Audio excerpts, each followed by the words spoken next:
Pa rin nating inaantabayanan kung maglalabas ng warrant of arrest o hindi ang 5th Division ng Sandigan Bayan na may hawak ng kasong plunder laban kay Senador Jinggoy Estrada at dating DPWH Secretary Manuel Bonoan at tatlong iba pa na mga opisyal ng DPWH NCR. Pero tulad nga ng nabanggit mo kanina ay sinusubukan pa rin harangin ng kampo ni Estrada ang napipindong desisyon ng Sandigan Bayan 5th Division. Kaninang umaga ay naghain ng omnibus motion o malawakang motion ang kampo ni Estrada sa 5th Division na may hawak nga ng kanyang plunder na kaso at sa 2nd Division na may hawak naman ng graft case. Sa motion, hiniling ng kampo ni Estrada na ibasura ang impormasyong inihain ng ombudsman laban sa senador para sa kasong 573 million pesos na plunder dahil umano sa mga paglabag sa karapatan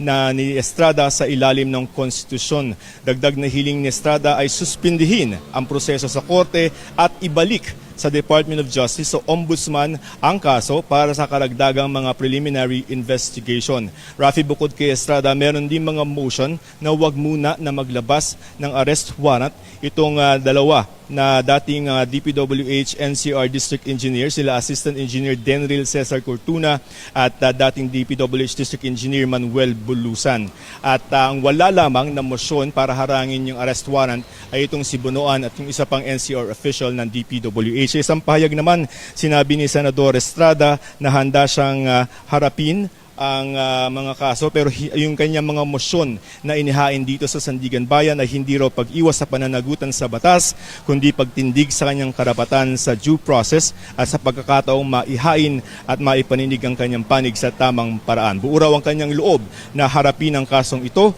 at patunayan na walang katotohanan ang mga ibinibintang sa kanya. Pa rin nating inaantabayanan kung maglalabas ng warrant of arrest o hindi ang 5th Division ng Sandigan Bayan na may hawak ng kasong plunder laban kay Senador Jinggoy Estrada at dating DPWH Secretary Manuel Bonoan at tatlong iba pa na mga opisyal ng DPWH NCR. Pero tulad nga ng nabanggit mo kanina ay sinusubukan pa rin harangin ng kampo ni Estrada ang napipindong desisyon ng Sandigan Bayan 5th Division. Kaninang umaga ay naghain ng omnibus motion o malawakang motion ang kampo ni Estrada sa 5th Division na may hawak nga ng kanyang plunder na kaso at sa 2nd Division na may hawak naman ng graft case. Sa motion, hiniling ng kampo ni Estrada na ibasura ang impormasyong inihain ng ombudsman laban sa senador para sa kasong 573 million pesos na plunder dahil umano sa mga paglabag sa karapatan na ni Estrada sa ilalim ng konstitusyon. Dagdag na hiling ni Estrada ay suspindihin ang proseso sa korte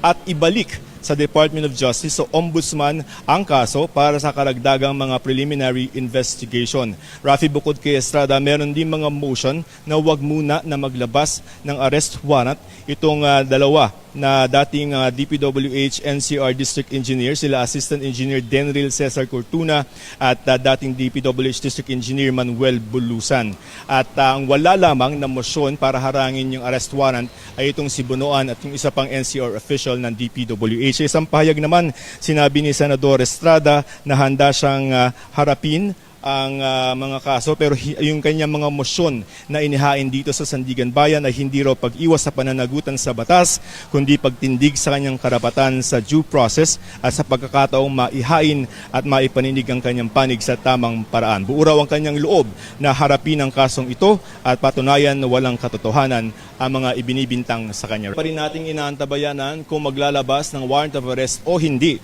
ang 5th Division ng Sandigan Bayan na may hawak ng kasong plunder laban kay Senador Jinggoy Estrada at dating DPWH Secretary Manuel Bonoan at tatlong iba pa na mga opisyal ng DPWH NCR. Pero tulad nga ng nabanggit mo kanina ay sinusubukan pa rin harangin ng kampo ni Estrada ang napipindong desisyon ng Sandigan Bayan 5th Division. Kaninang umaga ay naghain ng omnibus motion o malawakang motion ang kampo ni Estrada sa 5th Division na may hawak nga ng kanyang plunder na kaso at sa 2nd Division na may hawak naman ng graft case. Sa motion, hiniling ng kampo ni Estrada na ibasura ang impormasyong inihain ng ombudsman laban sa senador para sa kasong 573 million pesos na plunder dahil umano sa mga paglabag sa karapatan na ni Estrada sa ilalim ng konstitusyon. Dagdag na hiling ni Estrada ay suspindihin ang proseso sa korte at ibalik sa Department of Justice o Ombudsman ang kaso para sa karagdagang mga preliminary investigation.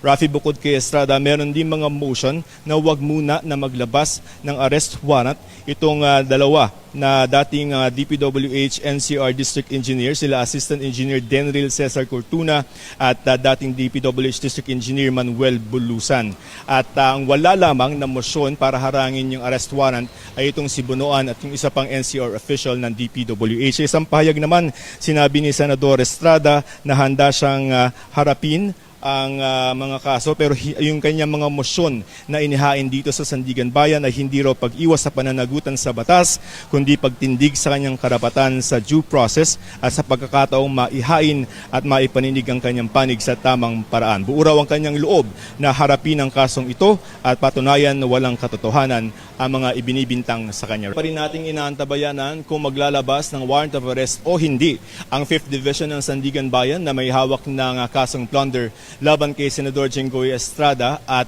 dating DPWH Secretary Manuel Bunuan at tatlong iba pa na mga opisyal ng DPWH NCR. Pero tulad nga ng nabanggit mo kanina ay sinusubukan pa ring harangin ng kampo ni Estrada ang napipindong desisyon ng Sandigan Bayan 5th Division. Kaninang umaga ay naghain ng omnibus motion o malawakang motion ang kampo ni Estrada sa 5th Division na may hawak nga ng kanyang plunder na kaso at sa 2nd Division na may hawak naman ng graft case. Sa motion, hiniling ng kampo ni Estrada na ibasura ang impormasyong inihain ng ombudsman laban sa senador para sa kasong 573 million pesos na plunder dahil umano sa mga paglabag sa karapatan na ni Estrada sa ilalim ng konstitusyon. Dagdag na hiling ni Estrada ay suspindihin ang proseso sa korte at ibalik sa Department of Justice o Ombudsman ang kaso para sa karagdagang mga preliminary investigation. Rafi, bukod kay Estrada, meron din mga motion na huwag muna na maglabas